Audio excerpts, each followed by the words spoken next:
One of the briefest and most enduring stories from the Hebrew Scriptures is that of Ruth and Naomi in the book of Ruth.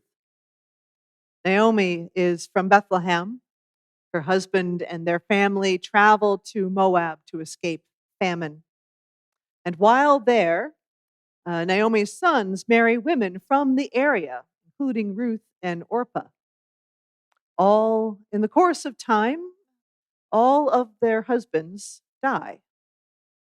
And so then the women are faced with how to make choices in order to survive. Naomi heads back towards her people in Judea, having heard that the famine is over, and her daughters in law join her. But before long, Naomi tells them to head back to their families, that they will have better lives in the places where they came from. Ruth stays with Naomi, and she says, "Where you go, I will go. Your people are my people."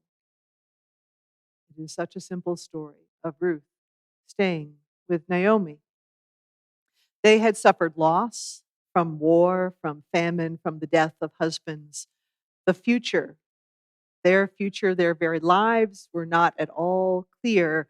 And Ruth chose Naomi. And whatever would come, they would face it together. Life with Naomi, Ruth felt, was better than life without her.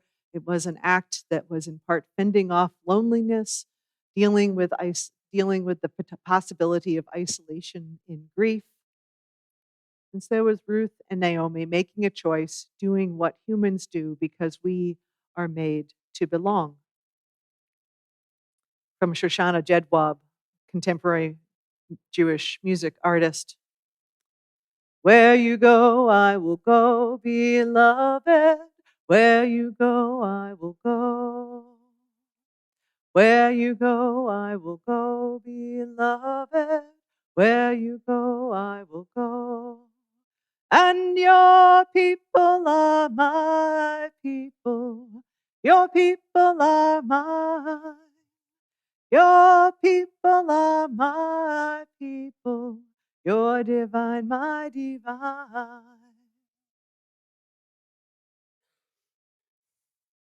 My question this morning is, what does belonging mean? What is this nature of belonging? As the poet David White says, we are made to belong. There's some answers in the course of questions I asked online earlier this week. Judith Corin Shanahan encapsulated it as being part of a larger whole, being with people who are on the same team, if you will. I kind of find myself enamored recently with this idea that we find our person. It's been a joy to celebrate a few weddings, both here in the congregation and out in the community this year. And what a precious thing it is, whatever people's age or stage of life, that they have found their person and that person has found them.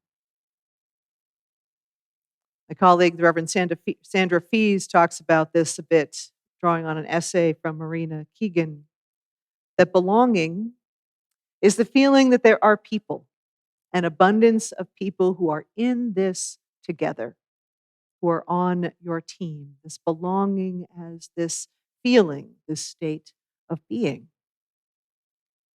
But Reverend Sandra also says and reminds us that it's also a practice, it's a choice, it's a way of proclaiming we are in this together. We can't help ourselves. I think we are hardwired to want to be around each other. And just we feel this absence of connection when it is missing. I think that's at the core of so much struggle and so much heartbreak and so much harm we do in this world when we're feeling that absence of connection, how deeply we want it. But I will offer a foundation for the sense of belonging, that belonging is so elemental. that it is ours. It begins with the fact that it is ours just because we were born. Just because we were born.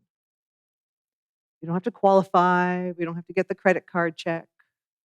We we have the belonging that we get to have a chance to belong simply because we are here. We already qualify because we are born human, merely being, as the poet E. Cummings says. We count and we need to connect.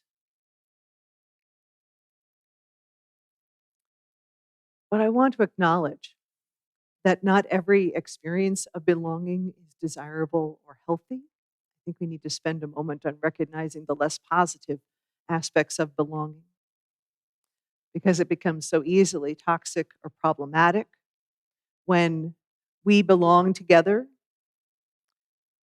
morphs into you belong to me, whether in a friendship or a romance or a group or a workplace or a religious tradition. When it goes from we belong together to you belong to me, we get into dangerous territory. From my colleague, the Reverend Rod Richards. You can see this when groups become insular, shielding themselves against any critique inside or out. When groups demand unquestioning loyalty, when insiders are protected to a fault. Just contemplate the state of our politics on that one, shall we? When outsiders are dismissed to a fault. Again, we are living this. And I would also add that when we are being diverted from our deepest values in this process, when what is most important to us, with what we know gives us life, whether we're conscious or unconscious of it, when that we belong together becomes you belong to me, and it tries to disrupt or dismantle our capacity for love, respect, compassion, and justice. This kind of belonging wounds the world as well as us. Now, in case you're wondering, I recognize that having this conversation in church sends some of us into little vibrations, little like, I know I'm in church, but I'm still having a hard time because of past experiences with harmful senses of belonging and expectations. I get it. I understand. I appreciate that you are here practically in spite of that. We do our best to go with the we belong, not the you belong to me or us, just to be clear. I know that so many of us come into religious community with real hesitancy, with real damage from other groups, and certainly from other faith traditions, whether in our own experience or in our public forums, in our public conversations. The behavior of religion has really done itself no favors. Some of us arrive here after escaping places of control, people of control, and still want connection, still need connection. What I hope we try to offer is belonging at its better self, which is authentic and not conforming. From Brené Brown, a sociologist and guide in many ways, she talks about belonging. Belonging is the innate human desire to be part of something larger than us. Because this yearning is so primal, we often try to acquire it by fitting in and by seeking approval, which are not only hollow substitutes for belonging, but often barriers to it. Because true belonging, she says, true belonging only happens when we present our authentic, imperfect selves in the world. Our sense of belonging can never be greater than our level of self-acceptance. Our sense of belonging can never be greater than our self-acceptance. Take that to your therapist this week. Just so you know, you realize that all the sermons I preach are the ones I need to. I'm just saying. We are in this together, right? Right? There you go. Some of you in the responses to my question about what does belonging mean to you named that authentic element of belonging. That authentic element of belonging. That there has to be, you get to be who you are, exactly who you are, in all the fabulousness and all the messed upness of that. And who want that as human beings, we can find that in so many different places of connection, of home or school or work. Third places such as sports and hobbies, religious community, where we might have, where we want to have multi generational spaces, places where you might not encounter people in any other way in your life. We try to encourage spiritual growth, personal development, trying new things. And at the same time, being true to self. It is a continuous exercise of openness, discovering, living, and repeat. Brene Brown again. True belonging is the spiritual practice of believing in and belonging to yourself so deeply that you can share your most authentic self with the world and find sacredness in both being part of something and standing alone in the wilderness. True belonging doesn't require you to change who you are, it requires you to be who you are. Say again. True belonging doesn't require you to change who you are, it requires you to be who you are. This is part of that how to be, know exactly where you are, where you begin and end, and self differentiated enough so that you can really be part of a community and not lose yourself either. And what I love about all of this too is that it's not with the expectation that you're never going to shift, that you're never going to change from who you are. The knowing of yourself makes it also easier to be transformed, to enter into growth, to enter into discovery. I so appreciate being part of religious community. There is a sense of how it feels. I don't usually talk about this in this way because home and family are slightly different than where we come from in our daily moment and come to church. But I so appreciate the feeling of home that comes from being in a religious community.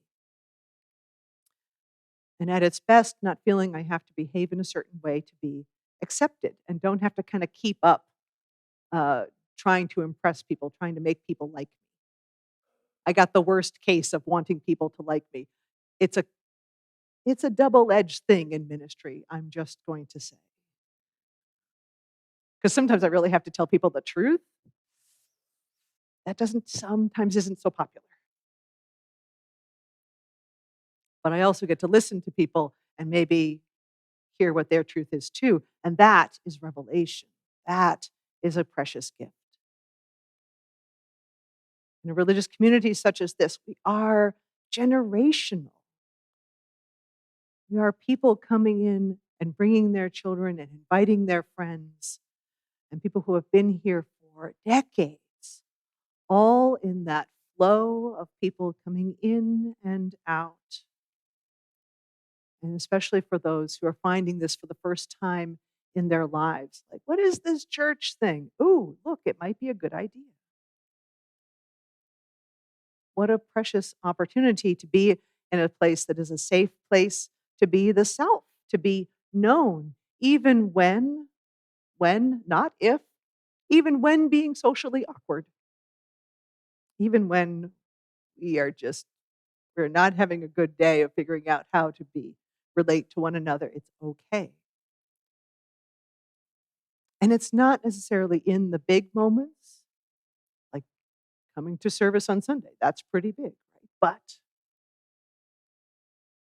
it is part of the daily moments, the incremental moments. You never know when a conversation you have at coffee hour is going to change your life.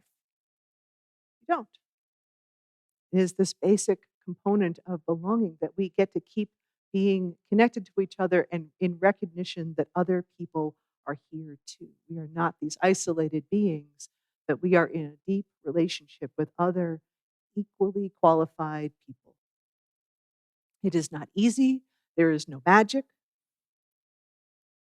The workings of being in religious community is a source of great frustration to some of us.